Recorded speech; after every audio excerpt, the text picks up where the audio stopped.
For my oral presentation, I chose to write about my E4 essay.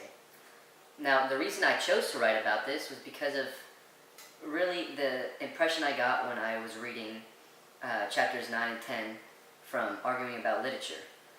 Now, the poem I chose from these chapters was a poem by County Cullen called Incident. And the reason I chose that one was because I was so shocked at the poem because it showed me how just one word, one negative racial slur affected a child's view of an entire city. Now, the reason I chose this was because I personally thought, like, wow, if one word could ruin this entire child's experience of a city, like, what is it doing to America as a whole? So I did some research, and I found that there are three main effects that racism has on children. The first effect is affecting a child's health. The second effect is affecting a child's self-esteem. And finally, the third effect is affecting how a child views other children. Now, for the first effect, racism can racism can tamper with a child's health.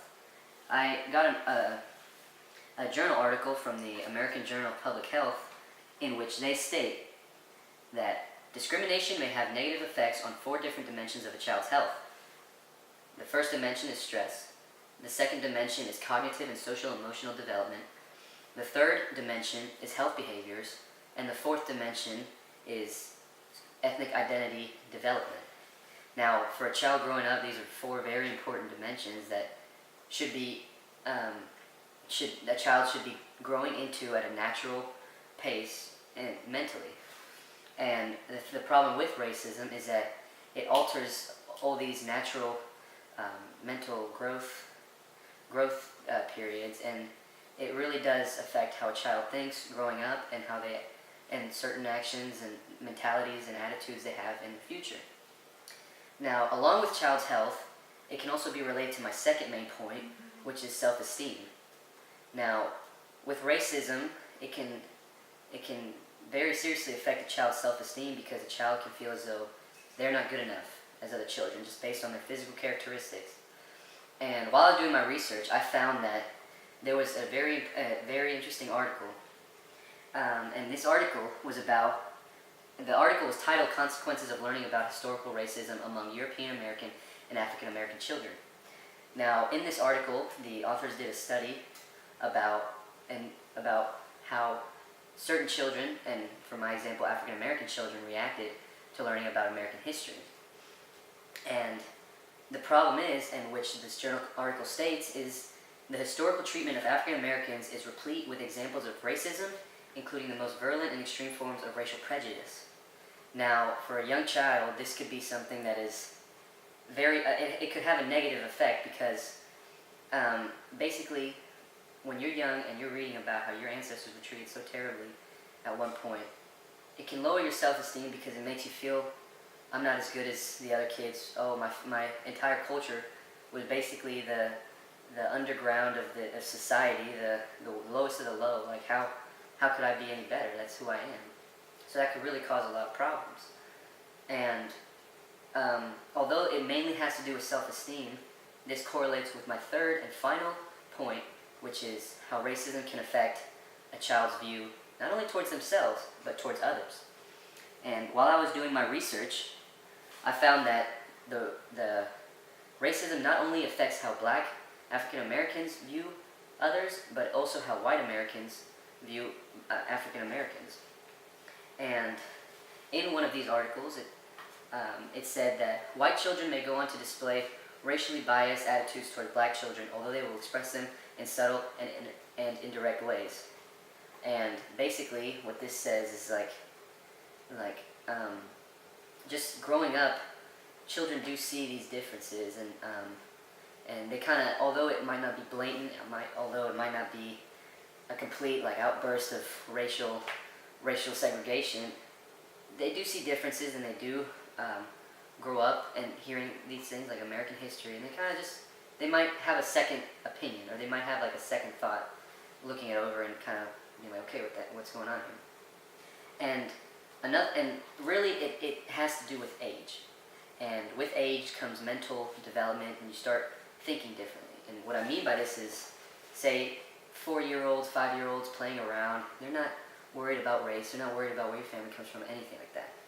But from the same article by Dalia Franca called Social Norms and the Expression of Prejudice, the same article as the previous quote, it says that after the age of 7, white children express similarly to adults either blatant or vile forms of racism. So it does come with age that kids start seeing the differences. They start saying, oh, I'm obviously physically different than you, I have different skin color, different families, and even though it might not be a blatant discovery, they do start drawing these mental lines and start causing separation and division. And another way in which the view can be distorted is through national paranoia. And national paranoia not only affects the Caucasian Americans, not only affects only the African Americans, but it affects everyone as a whole. What I mean by this is, a good example of national paranoia is the Ferguson crisis, which, to briefly describe it, was when an unarmed African American teenager was shot down by a white police officer. And the problem with this is that it was wrong. It was very wrong, and there was a whole there were walks and marches and everything. But for children, that was with having impressionable minds, that something like the Ferguson crisis could really affect them. And actually, from another one of my sources called Practicing Psychology in Challenging Times, it states that something like the Ferguson crisis, and I quote, scars the hearts of white children who grow unnecessarily fearful of somebody who doesn't look like them. It stains the heart of black children who feel as though no matter what they do, they'll always be under suspicion. And that quote says it all. Basically, the white people say, oh, we have to protect ourselves from African Americans, and African Americans say we're being hunted down by the whites. And that racism, that way of thinking, affects children because their young impressionable minds see something like this, and they grow up feeling like either they're hunted or they're the ones doing the hunting. And that really does cause much discrimination and much division. So, I guess to sum it all up, my goal of this was to show really the effects that racism can have on children. I showed that it can affect their health, it can affect their self-esteem, and it can really affect how they view each other and view others who aren't similar to them. And basically, what I have to say, and something that's happening in today, is that there is a lot of change and a lot of positive movement towards equality. And one important example would be President Obama. And he is the first African American president in U.S. history to ever be elected.